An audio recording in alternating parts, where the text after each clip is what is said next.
It was summer on Sodor. The engines were soon at work. Thomas was puffing cheerfully on his brunch light with his favourite coaches, Annie and Clarabelle.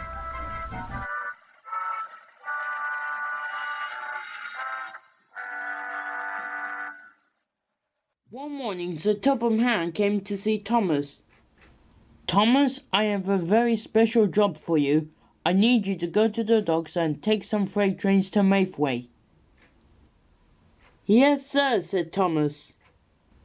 And Thomas steamed off to Brendam Docks. Soon Thomas arrived at the docks. He coupled up to the trucks. Then Diesel oiled up.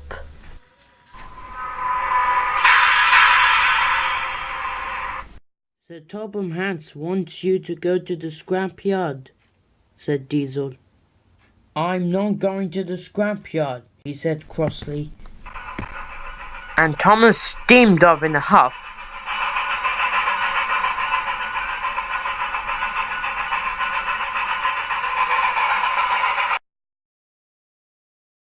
Up ahead, there's a red signal telling him to stop. But Thomas didn't notice. He was too busy enjoying himself. Suddenly, there was a broken train that bent by a hot sun. "Watch out, Thomas," said his driver. But it was too late.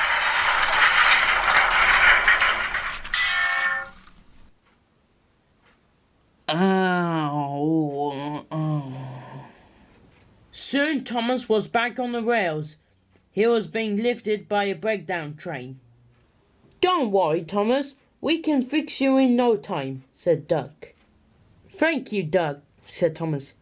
"Maybe I need to go slow next time," he said. So Duck took Thomas to the repair yard.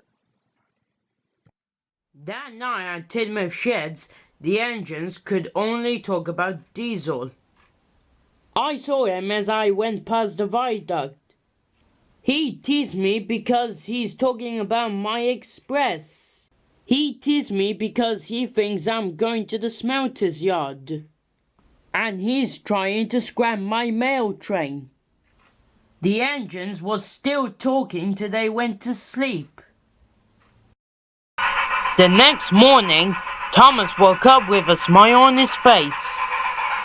Soon Thomas met Annie and Clarabelle. "Thomas, where have you been already?" "Sorry about that," he said. "I was being late." And Thomas started off.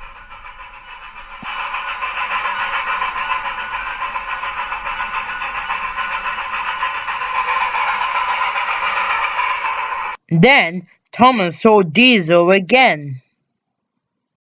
"Move, Diesel," said Thomas. "My passengers will get annoyed." Diesel had to back off. This made him cross. "You steamies are useless," oiled Diesel. "When Sir Topham Hatt said you'll be scrapped." "Scrapped? Nonsense, pa." Soon Thomas had been sent to the washdown. He had decided to have a rest in the sidings. Diesel was in the yard too. "I'll show him who's best," Diesel whispered. And he gave him an extra big shunt. The paint pods flew into the air and splattered down all over Thomas. "Stripy boiler," laughed Diesel, and he rolled away. "Oh my goodness," said Thomas. "What happened?" After he was being washed, Thomas was taking Ned and Alfie to the demolition. Alfie was excited. "We're gonna be knocking down the old shed."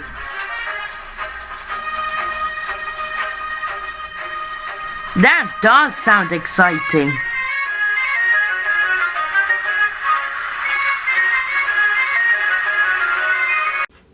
At the demolition, the pack was already underway. Ned had been fitted with the wrecking ball. The foreman guided on a demolition. That's it. Easy now. Ready, steady, swing.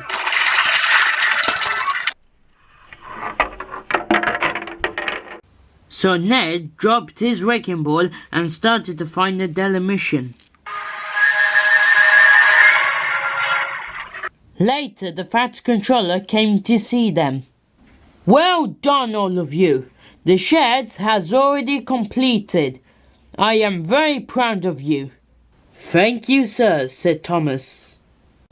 When Thomas arrived at the yard, he could see that the trucks was nowhere to be seen. Bust my buffers. How did that happen? Then he saw Diesel stealing his trucks. Come back here.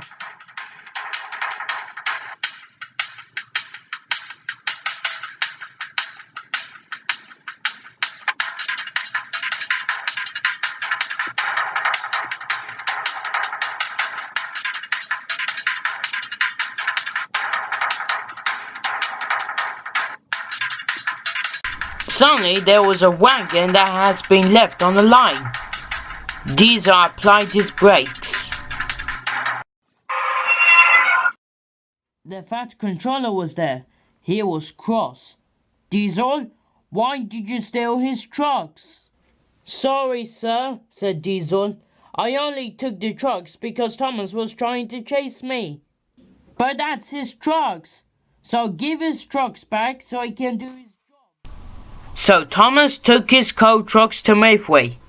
If Diesel was up to no good, he would be sent back to the works.